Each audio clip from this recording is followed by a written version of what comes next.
dhialo e jolony e cholo mine mano midwife week. Wamenyo ngima jolony mochung'ne cholo mine e kinde maginyuola. Kowuok e tiyo seche malach, gige tich manok, nyaka konyo mine manie kind akuru gi asumbi, gimako migao ma odiedo e kind ngima kod tho.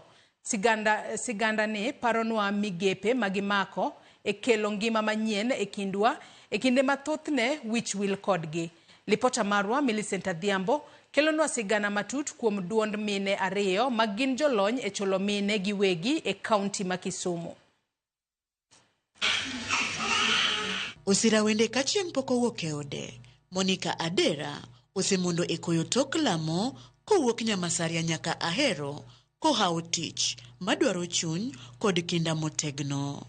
Kuom higni 18, Monica osecholo mine miche gi miche kaka yor konyo kelo ngima manyien e piny ka moko kuomgi to biro e kind midhiero matamre gi nono. E kar thieth ma Ahero sub county, Monica en achiel kuom jolony ariyo e osiptalno macholo mine ma 20 odiochieng' ka odiochieng'. Gino ma owacho ni ok migi thuolo kata mar chiemo kod nindo malong'o kama kato gikony mine mayach. Midwifery ni or weche mag cholo gi mine reproductive health dwaro passion. You may be having somebody man kod papers matiegruok mare ni malo kabisa kata ja masters. But once ngano onge gi passion, kati luonge ni kele kani mondo konyi, to you will see the results on your own. Kata kamano ok nyuol duto makelo ngima kod mor, Monica oseneno hono kod lal e tijeni. Oyango lit kod dang'ni mar paro mawito ngima e kinde nyuol kelo negi ngimagi, kaka tamana ocho manyalo kweyo chunygi onge. Onge gima rach ka maternal death. To be onge nurse ma is passionate in midwifery madigomb ni mamotho gi lwete. I cry when I lose mothers' maternal mortalities. Okanyal handle that much. It makes me grieve. E od thieth maduong' ma Jaramogi Oginga Odinga Teaching and Referral, wayudo Faith Adhiambo moriwo telo kod tij cholo tich ma osetimo kuom higni 14. Riyo mare mar cholo mine ne ok ochakore kod jotuo, to ne obiro kokalo kuom ogudu mar tich ma jalony kata nurses rwako. Just loved nurses kaka ne girwako white and the epilet ogudu moro mane giketo wiye. So nurses were very clean, and that is what prompted me to be a nurse. All my life nyaka e college. So septal mora mora mondika ga itiraga malebo.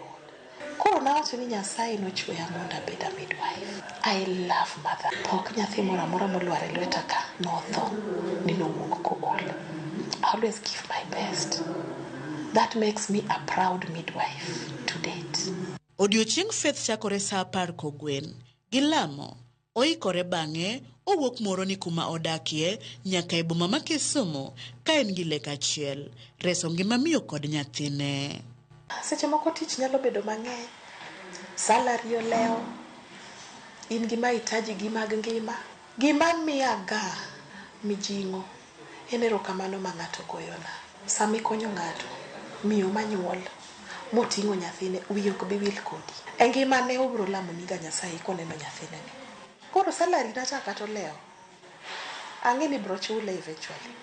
Lakini jatuona ni kotho. That life will never be replaced. Nemine kaka Margaret, Corazon, Jemila e kind mamoko. Yudo jalony e cholo ma jahera en hawi, kendo osekelo lokruok maduong' e ngimagi kaka mine mayach kod nyithindgi. I was booked by Dr. Akula for elective CS, but the midwives, the nurses, even the interns, gisebedo ka girita maber. Yath be giketo no wang' sa. Nyathi be ging'iyo ngima nyathi. Koro nasaneno ber, koro daktari mochung'ne mana alwar e lwete, to Nyasaye odhi locho, Nyasaye omiye malaika. Nok mar jotije en fuok maduong' e tij cholo, tiyo kuom thuolo malach maonge yweyo, deko mar osara, kaachiel gi nok mar gige tich, keto ngima jotuo e andaki. Komiwa more staffing, unyalo bedo very easy. Because now, burnout, dibedo ka onge. Burnout rach kodonjo ga e tijwani. You just feel sick. To kidhi kata ni ipimi, ionge kata tuo. Tituo, you're tired. If if we can get supplies throughout and without any interruptions, nyalo miyo tijwa bedo mayot. Patient monitoring machines onego wabed godo at hand e periphery kae. Ine midwa admit mama ni, ine midwa chole, ine midwa ringo kendi postnatal room ng'iyogi, joma nendo yanka, ine monegi kaw observations maggi. Mane momiyo nyaka gi improve human resource. Jatatije wuod mar mine mayach, Teresa Okiri, e kar thieth ma Jaramogi, yegi midhiero makamagi, kata obedo ni mijingo to iketo mar neno ni ogeng' rodegi. Yes, the county has done the much they can to be able to do a distribution of the midwives from the level 1 facilities coming to now to the level 6. However, the numbers of midwives is not adequate as it's known in the health sector. Kwayo gene sirikal e bero sekta ni, chalo kamae. The government are just still nisogini onego gi uphold this one, the midwives, with a lot of motivation. Onego gi motivate these midwives at times. Gimagi a lot is a lot. And say neno midwives mang'eny mose surrender on the way and get gibedo gi disc prolapse. If there can be a system where they can support nurses through scholarships, they can be given study leaves, mondo gidhi advance. This can really help. Midwives are few. Wacho ne sirikal okonywa dakteche gi omegi gi mjino mar research gi motegno. Nikech adier daktari golo ng'ato mabor. Kata ok girwako simbo kamano, lwetgi to oting'o ngima. Wach mane magin go e kinde ni ma idhelo jum jolony e cholo. Nikech adier sama itiyo ward kama, miyo tho kawuono, nyathi otho kiny. Same shift, samoro mama moro chako tho. People think ni ok gi affect, or they hit us. Onego wabed gi our mental status support maber. It can improve the quality of services ma we provide. An kata kumae midwives osebedo ka konyowa, gibiro limo wa week ka week, gipimo pressure, gipenji ka in gi shida moro. Koro sani ka nitiere kaka midwife week, I congratulate Rosa Sero nikech en mosebedo ka limo. Let us not allow our mothers to go and deliver in the TBAs.